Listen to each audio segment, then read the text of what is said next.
I remember comic shops before the direct market even, and the big deal was that you were able to get your books a week before they wound up on the newsstand. So that was always exciting to me, because if you couldn't wait until a Tuesday when it hit a newsstand, you get to the comic shop the week beforehand and they'd have the books available. And I always enjoyed doing that. And I actually worked at a small comic shop in Brooklyn, New York back in the 70s. So just to put it in perspective. But the fun part for me it's that sense of community. That's what's always been the most important thing, the conversation, the shared passion and interest in projects and books and the books that you like to read, and talking about things that excite you and talking about things that upset you. You find a commonality and a kinship with the people that are in those stores, because they're all interested in the same things you are. I mean, the interesting part about the direct market itself, though, it really was driven by almost what was the death knell of the newsstand. And as the newsstand was winding down, it was basically fans and supporters of the comic business started to open up stores, and really to support the business, found a way to create a business that could keep the industry alive. And I don't know if it was planned to be short-term, long-term, but that was back in the 80s and was still existing at this moment. So it's always been having that sense of community. It was really built on the strengths of people's interest in the Marvel and the DC books, mostly, but it also was able to create an opportunity to support a lot of independent and new creators and new companies as they started to develop and grow. It's always been that place for me, which to sit and meet people and get excited about it. From my early memories of working and going to comic shops back in Brooklyn is where I met a good friend of mine, Jimmy Palmiotti, for the first time. We found out we lived in the same building. I found that he was working in comics, and we had a shared interest, and still friends to this day. I remember meeting people like Rich Buckler and Paul Kupperberg and all these different people in comic shops over the years, people who worked there and who lived in those neighborhoods and frequented the stores. First time I ever saw original art was in a comic shop, not at a convention, because they used to post original art on the walls. The guys bought books, they would trade their art for comics, and the owner of the store would post the art up. You used to see Don Perlin art or anybody like that. They used to go to these shops. So there's always these wonderful experiences about going in there and just getting a chance to see all the product and all the new things that you might not know about for the first time, and see what might capture your interest. That's fantastic. Did you ever do like a second Sunday show? Always, yes. Okay. Yeah, I mean, those days, the very first convention I went to was in 1970. Okay, it was called Lunicon. Then I did the Creation and Star Trek shows, and then the Phil Suling shows started to happen. Used to do those. Then we had the Great Eastern. So I was in the New York area, so there was a lot of conventions up in that area that I used to attend. And that, again, was another way to interact with people. But it wasn't that same sense of community. You were there shopping if you're going to a convention or listening to a talent. When you were interacting and mixing with the other fans, it was mostly in a store with people I knew, or the shop owner, who was just sitting there, and you're just sitting there chatting with them as you heard what was exciting, what might be coming about, what they liked it and what they didn't like. It was just a good time. What were comic shops like back then? They were a little bit of a hole in the wall. You got to remember, they were mostly close to schools. A lot of them close to schools. A lot of them just, had low rent apartments, 100 square feet, 200 square feet, boxes lined up against the walls, some guy sitting behind a cash register that he basically had to crank up to open, One shelf of whatever the new books were for that week. That was about it, but it was mostly back issue stores, selling back issues, and also, whatever that week's new books might be. They didn't have the same breadth of material, and usually if it was on shelf for about a week, it was in a bag and in the bin the week after that. What's your favorite thing about what they've become now? I think my favorite part is diversification of product.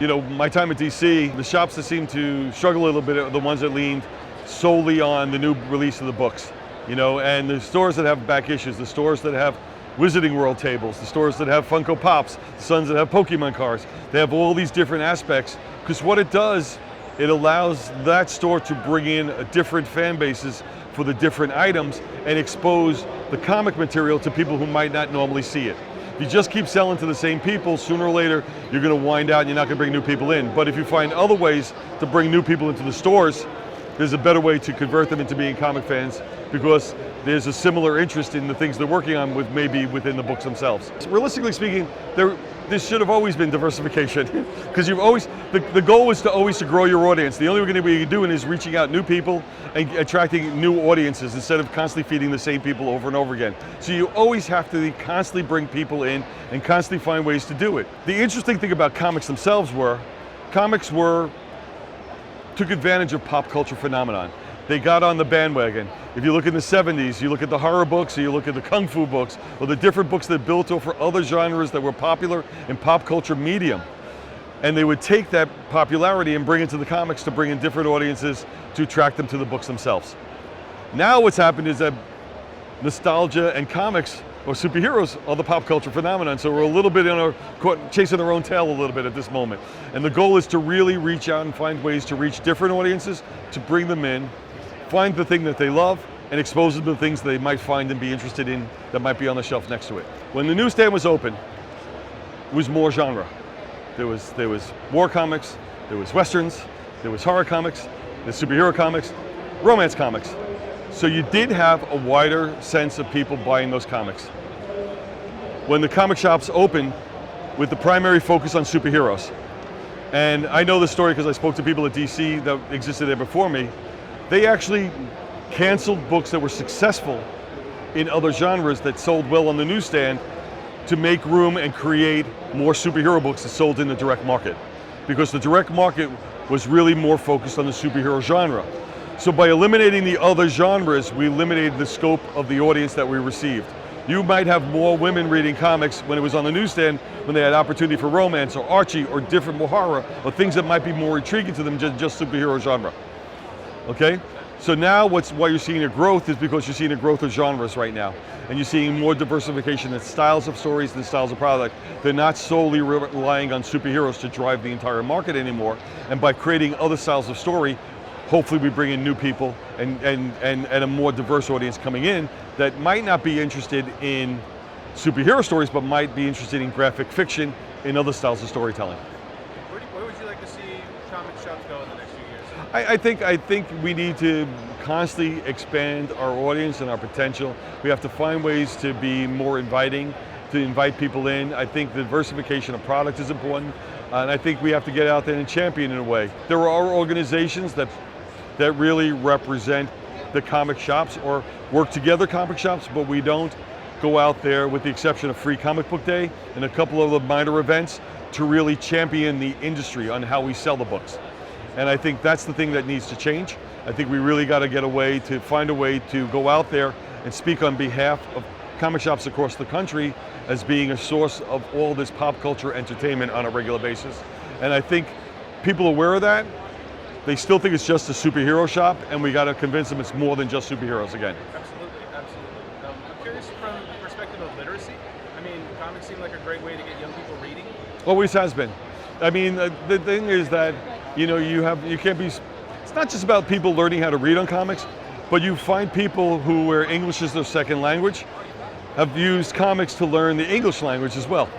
And it was interesting when I used to work in some of the other countries and people, and I said we were looking to produce comics in other languages for the folks, and a lot came back to me saying, no, we like it in English because we want to learn how to speak English and we read English comics, and this became a gateway into understanding the language. So it's not just for young kids to learn how to read, but it's for people who are still learning the language, even learn how to read the English language as well. The decision a few years back to move away from Diamond Comics as a primary distributor, were there, I know back in the 90s that was one of the things that kind of tripped Marvel up. They weren't really prepared for... Yeah, listen, I can say this now, I'm anti-exclusives, any publisher to any distributor. I think that's the mistake that we make in the comic business. It was something that happened back when Marvel bought Heroes World and everybody ran to become exclusive. Then it became just about Diamond, and which is still a strong company. But the reality is, the real strength of the business, the real competition of the business is not among the stores among the different publishers. It's also in the distribution. Having all comics available through all distributors creates a better sense of competition and a better sense of exposure and ways for people to buy more product because they can pick and choose on the best way to replenish their stock or be stocked up and find the best way to get them on the shelves. So I think exclusivity, working with a single distributor, isn't strong because ultimately all you're doing is multiplying the workload for the retailer.